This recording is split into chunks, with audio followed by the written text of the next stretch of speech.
Misericordia de Benito Pérez Galdós, capítulo 17.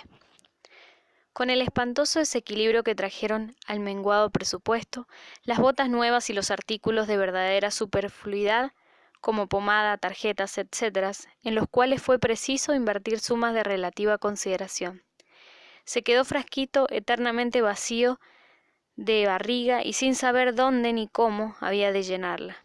Pero la providencia, que no abandona a los buenos, le deparó su remedio en la misma casa de Obdulia, que le mataba de hambre. Algunos días rogándole que la acompañase a almorzar, y por cierto que tenía que gastar no poca saliva para reducirle y vencer su delicadeza y cortedad. Benina, que le leía en el rostro la inanición, gastaba menos etiquetas que su señorita, y le servía con brusquedad, riéndose de los melindres y repulgos con que daba delicada forma a la aceptación. Aquel día, que tan siniestro se presentaba, y que la aparición de Benina trocó en uno de los más dichosos, Obdulia y Frasquito, en cuanto comprendieron que estaba resuelto el problema de la reparación orgánica, se lanzaron a 100.000 leguas de la realidad, para espaciar sus almas en el rosado ambiente de los bienes fingidos. Las ideas de Ponte eran muy limitadas, las que pudo adquirir a los 20 años en su apogeo social se petrificaron, y ni en ellas hubo modificación, ni las adquirió nuevas. La miseria le apartó de sus antiguas amistades y relaciones. Así como su cuerpo se momificaba, su pensamiento se iba quedando fósil. En esa manera de pensar no había rebasado las líneas del 87 y 70. Ignoraba cosas que sabe del mundo. Parecía hombre caído de un nido o de las nubes. Jugaba sucesos y personas con candorosa inocencia. La vergüenza de su aflictivo estado y el retraimiento consiguiente no tenían poca parte para su atraso mental y en la pobreza de sus pensamientos. Por miedo a que le viesen hecho una facha, se pasaba semanas y aun meses sin salir de sus barrios, y como no tuviera necesidad imperiosa que al centro le llamase, no pasaba de la plaza mayor. Le azaraba continuamente la monomanía centrífuga, prefería para sus divagaciones las calles obscuras y extraviadas, donde rara vez se ve un sombrero de copa. En tales sitios, y disfrutando del sosiego, tiempos sin taza y soledad, su poder imaginativo hacía revivir los tiempos felices, y creaba a los presentes seres, y cosas al gusto y medida del misterio soñador. En sus coloquios con Obdulia Frasquito no cesaba de referirse su vida social y elegante de otros tiempos, con interesantes pormenores. Cómo fue presentado en las tertulias de los señores de tal o de la marquesa de cual, qué personas distinguidas allí conoció, y cuáles eran sus caracteres, costumbres y modos de vivir. Enumeraba las casas suntuosas donde había pasado horas felices, conociendo lo mejorcito de Madrid en ambos nexos y recreándose con menos coloquios y pasatiempos muy bonitos. Cuando la conversación recaía en cosas de arte, Ponte, que lideraba por la música o por lo real, tarareaba trozos de Norma y de María de Rohan que Obdulia escuchaba con éxtasis. Otras veces, lanzándose a la poesía, recitaba los versos de don Gregorio Romero Larrañaga y de otros bates de aquellos tiempos bobos. La radical ignorancia de la joven era terreno propio para estos ensayos de literaria educación, pues en todo hallaba novedad, todo le causaba el embeleso que sentiría una criatura al ver juguetes por primera vez. No se saciaba nunca la niña, a quien es forzoso llamar así a pesar de ser casada con su aborto correspondiente, de adquirir informes, noticias de la vida de la sociedad, pues aunque algunos conocimientos de ello tuviera por recuerdos vagos de su infancia, y por lo que su madre le había contado, hallaba en las descripciones, pinturas de Ponte mayor encanto y poesía. Sin duda la sociedad del tiempo de Frasquito era más bella que en la coetánea, más finos los hombres, las señoras más graciosas y espirituales. A ruego de ella, la elegante fósil describía los convites, los bailes, con todas sus magnificencias, el buffet o ambigú, con sus variados manjares y refrigerios, contaba las aventuras amorosas que en sus tiempos dieron de hablar, enumeraba las reglas de buena educación que entonces hasta en los ínfimos detalles de la vida suntuaria estaba al uso, y hacía un panegírico de las bellezas que en su tiempo brillaron y ya se habían muerto, y eran arrinconados vejestorios. No se dejó en el tintero sus propias aventurillas, o más bien pinitos amorosos, ni los disgustos que por tales excesos tuvo con maridos escamones o hermanos susceptibles. De las resultas había tenido también su duelo correspondiente. Vaya, los padrinos, condiciones, elección de armas, dimes y diretes, y por fin choque de sables, terminando todo en fraternal almuerzo.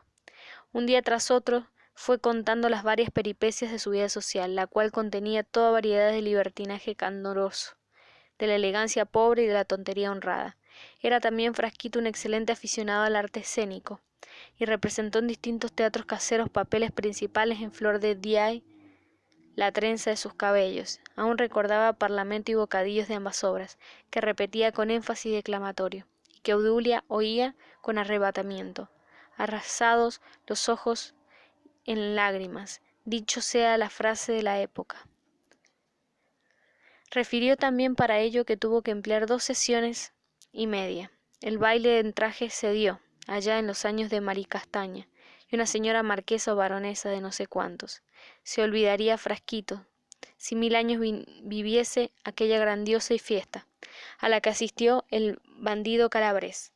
Se acordaba de todos, absolutamente de todos los trajes, y los describía específicamente sin olvidar sin tajo ni galón.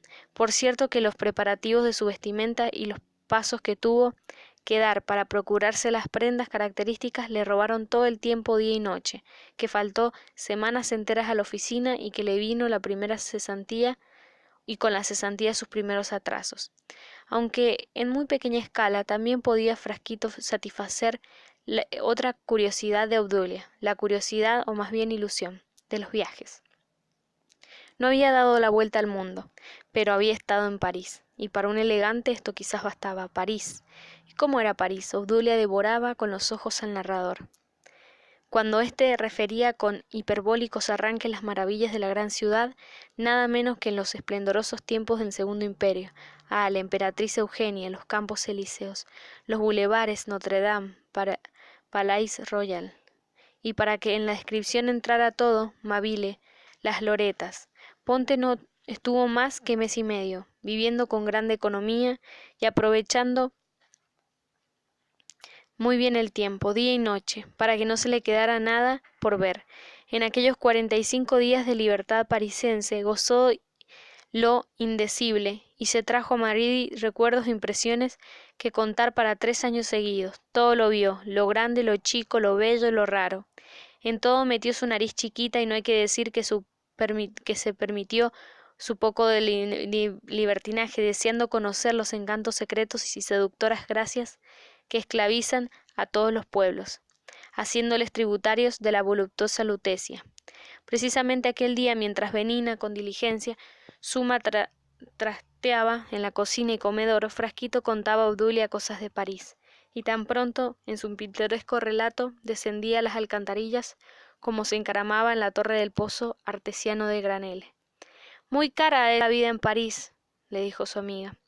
Ah, señor de Ponte, eso no es para pobres. No, no lo cree usted. Sabiendo manejarse se puede vivir como se quiera. Yo gastaba de 4 a 5 napoleones diarios, y nada se me quedó por ver. Pronto aprendí las correspondencias de los ómnibus, y a los sitios más distantes iba por unos cuantos sus. Hay restaurantes económicos, donde se sirven a usted por poco dinero buenos platos. Verdad es que en las propinas, que allí llaman por viore, se gasta más de la cuenta, pero créame usted, las que da uno con gusto por verse tratado con tanta amabilidad. No oye usted más que perdón, perdón a todas horas. Pero entre 1000 cosas que usted vio, Ponte, se olvida de lo mejor. ¿No vio usted a los grandes hombres? Le diré a usted cómo era verano. Los grandes hombres se habían ido a tomar los baños. Víctor Hugo, como sabe usted, estaba en la emigración. ¿Y Lamartine? ¿No le vio usted?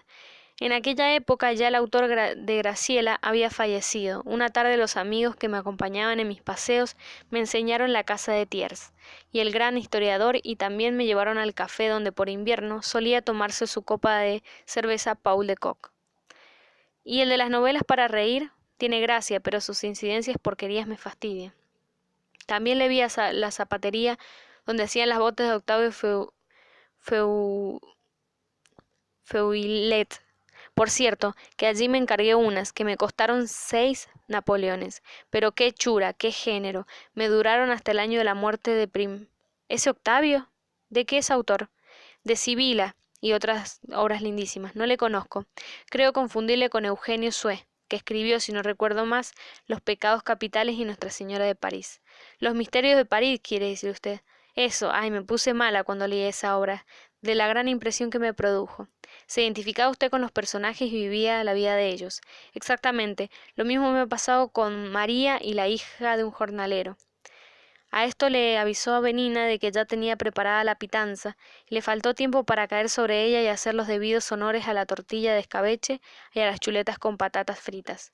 Dueño de su voluntad en todo acto que requiriese finura y buena forma, Ponte se las compuso admirablemente con sus nervios para no dar a conocer la ferocidad de su hambre atrasada. Con bondadosa confianza, Benina le decía: coma, coma, señor de Ponte, que aunque esta no es fina comida como las que usted le dan en otras casas, no le viene mal ahora. Los tiempos están malos, hay que apencar con todo. Señora Nina, replicaba el Protoscursi, yo aseguro bajo mi palabra de honor que es usted un ángel. Yo me inclino a creer que el cuerpo que usted se ha encarnado, un ser benéfico y misterioso, un ser que es mera personificación de la providencia, según la entendían y entienden los pueblos antiguos y modernos. Válgate Dios lo que sabe y qué tonterías tan saladas dice.